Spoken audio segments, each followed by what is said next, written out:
Bonjour à tous les amis, j'espère que vous allez bien. On se retrouve aujourd'hui pour une nouvelle vidéo et on est en Italie, en Sardaigne. Je vous retrouve à Olbia pour essayer une voiture que j'ai pris chez Europcar et que je vais avoir là le plaisir de vous présenter.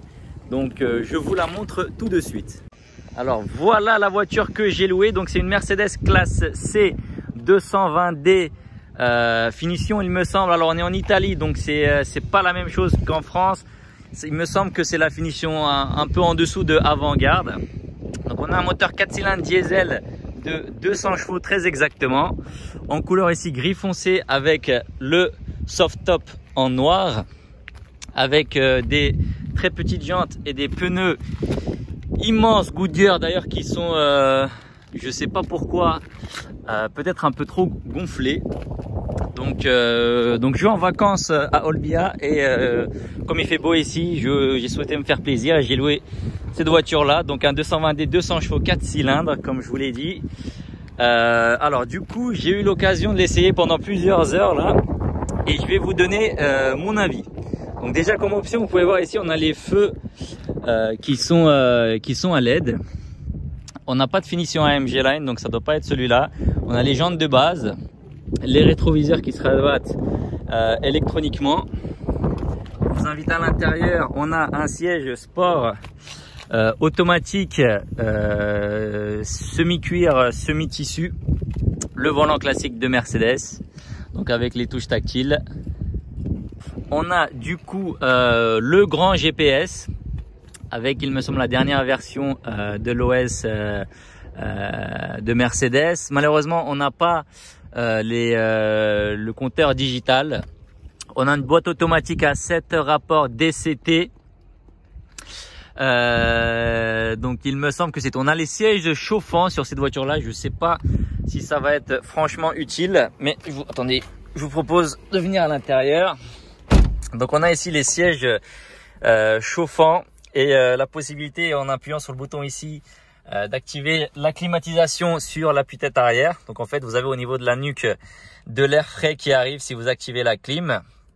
Donc ensuite, donc comme je vous ai dit, les rétros électroniquement rabattables, etc. Et vous pouvez choisir en fait en fonction si vous faites une marche arrière de rabattre. En fait à chaque fois que vous faites une marche arrière, le rétroviseur gauche un petit peu en bas pour ne pas rayer les jantes. Un volant qui est franchement super joli, qui tient très bien en main. Donc c'est pas une jante, enfin la jante du volant n'est pas très épaisse, donc en fait c'est pour ça que ça tient très bien en main. On se fait super rapidement aux petites touches tactiles et aux petits boutons. Donc encore une fois on a cette partie là qui contrôle l'écran en face de nous et la partie de droite qui contrôle en fait le système GPS. Je vous propose qu'on démarre la voiture. Alors on a un système Apple CarPlay d'installer de base. On a donc les 3 aérateurs Mercedes-Benz classique. Alors je vous fais profiter quand même un petit peu de la vue. C'est quand même assez magnifique. Il fait un peu plus de 30 degrés aujourd'hui. On a donc ici les touches de climatisation classique de Mercedes. Des boutons raccourcis là, donc pour arriver rapidement à la navigation, à la radio, aux médias, etc. Ici on peut voir si on a l'airbag d'afficher ou non. Donc on a ici alors 2 porte-gobelets. Ensuite ici je pensais que c'était un recharge sans fil, mais en fait ce n'est pas le cas malheureusement.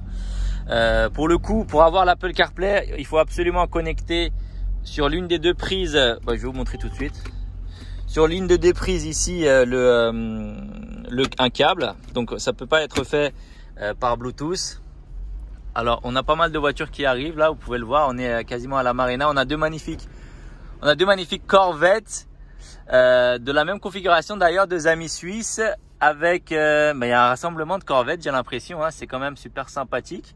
On pourra en profiter pour aller leur parler un peu plus tard. Donc ici on a la possibilité de choisir les modes de conduite. Donc on a de base le mode confort qui est allumé. Et si on le souhaite, on peut passer en mode sport. Et en fait, ce qui se passe concrètement lorsqu'on est en mode sport, c'est qu'on a la pédale d'accélérateur là qui devient un peu plus sensible et le volant qui se durcit légèrement pour être un peu un peu plus directive. Donc on peut activer, désactiver la caméra arrière. La qualité de la caméra est ok. Franchement, j'ai vu mieux, mais j'ai vu aussi pire. Donc ici, la petite molette là qui permet de en fait switcher entre les différents menus. C'est pas compliqué d'usage. Bon, je me suis pas encore fait, je me suis pas encore totalement habitué là au système de Mercedes, mais j'ai quand même une préférence là pour celui de BMW. Concernant donc alors ce que j'ai pas compris, c'est que je crois qu'ici on peut gérer l'égaliseur, enfin le volume. Ah non, effectivement, en fait, ici on gère le volume, mais on peut également le gérer si vous êtes le conducteur par le bouton sur le volant. Ici, c'est pour gérer du coup l'ouverture, la fermeture de la capote. On a ici un petit bouton qui permet, je sais pas si vous allez voir, mais juste ici là, il y a un petit volet en fait à l'arrière, coupe-vent, on peut du coup l'utiliser. Avec ce bouton là, je viens de l'appuyer, ça nous permet de baisser les vitres. Donc pour éviter en fait que l'air rentre trop dans l'habitacle, ce qui est d'ailleurs super intéressant. Les sièges sont vraiment sympas, ils maintiennent super bien. J'ai l'impression qu'on a un soutien lombaire. En tout cas, vous êtes très bien maintenu. Bon, ici c'est dommage, on n'a pas un tout cuir, mais on a aussi la possibilité de régler ici la partie là pour au niveau des jambes. Donc c'est super. Franchement, au niveau de la conduite, j'ai l'impression que ça consomme mais vraiment peu. Je suis agréablement surpris. Alors ici il me dit que j'ai 1286 km d'autonomie. Je pense pas qu'on puisse en faire autant. Donc après c'est à voir. Là j'ai le plein. Je vous le dirai ça en commentaire ce que j'en pense. Mais en tout cas de ma conduite là, une conduite plutôt cool. J'ai pas l'impression que ça consomme beaucoup. Donc c'est top au niveau de ce point là. Donc ensuite, comme je vous l'ai dit, voilà, on est quand même sur 4 cylindres diesel de 200 chevaux. Ça passe, c'est une propulsion. Voilà, c'est pas, en mode sport, franchement, on a l'impression d'avoir pas mal de couples avec des petits à-coups à chaque fois qu'on change les rapports. C'est super sympa. D'ailleurs, en parlant des rapports, on a ici les palettes au volant, donc c'est super cool.